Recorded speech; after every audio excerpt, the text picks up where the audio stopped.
I'd like to touch on both where we are right now in terms of the humanitarian context and how we're planning forward for 2026. And in so doing, I do want to appreciate the increasingly significant role that national, state, and local authorities are playing in working with humanitarian partners in delivering the response, as well as in addressing chronic hindrances to the response, for example, issues around aid diversion. The partnership has been growing stronger, and this is very much appreciated. If we look at the humanitarian situation right now, the deer rains have effectively failed.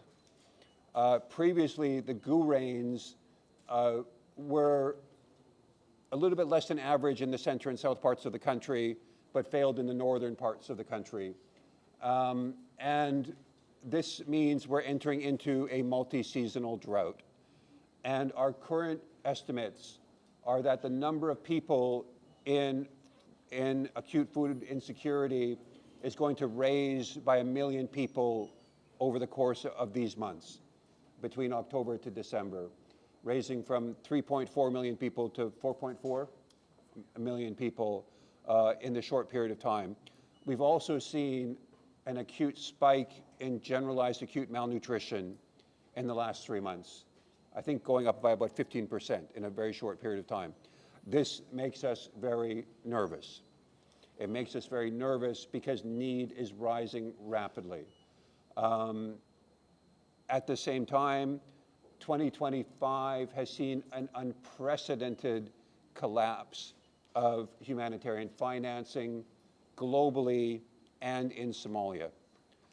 Our 2025 humanitarian response plan right now is about 23% funded, 22% funded. We're about 22% funded against the original plan for this year. And this has forced us to hyper-prioritize responses against those in the most dire situations requiring life-saving response. And we're doing our best to do so. And I give deep appreciation to the humanitarian community, which, without exaggeration, has lost hundreds and hundreds and hundreds of staff because of funding shortages, have been operating under severe constriction in terms of operational capacity because of the funding challenges, but nonetheless remain deeply, deeply committed to meeting the needs of the most vulnerable Somali citizens.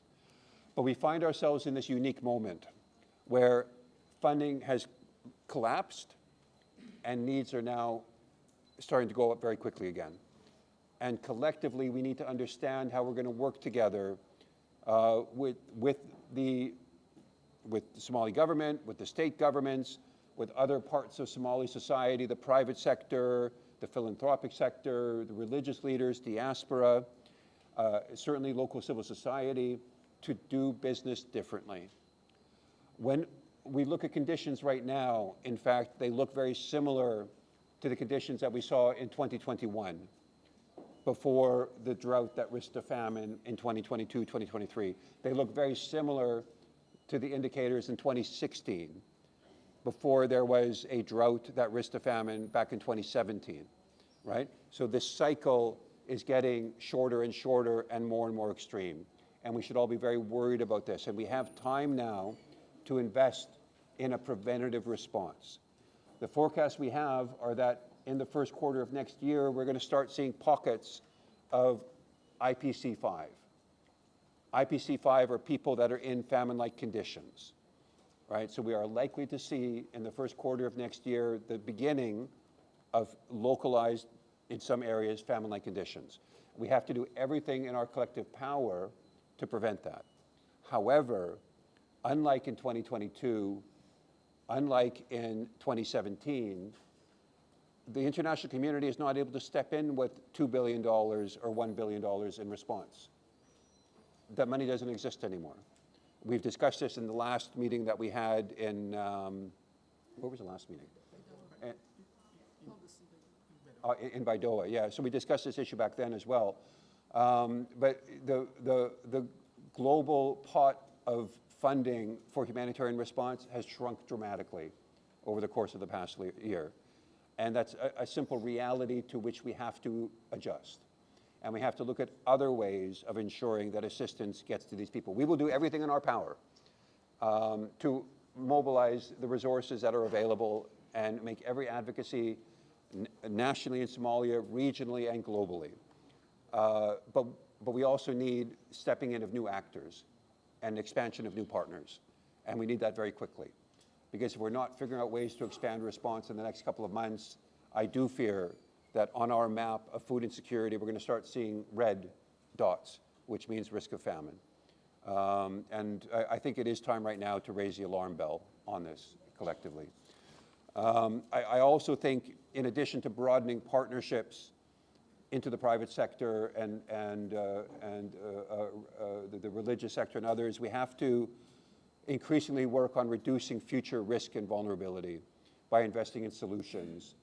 And with His Excellency, the President, we were just talking before we met, before we came here, on the programs like the Jowhar Off-Stream Storage Program, which are intended exactly to reduce future drought and flooding risks, to boost agricultural productivity in climate-sensitive ways, in ways that can deliver at scale, benefiting upwards of 1.6 million Somali citizens, as well as restoring the breadbasket of Somalia.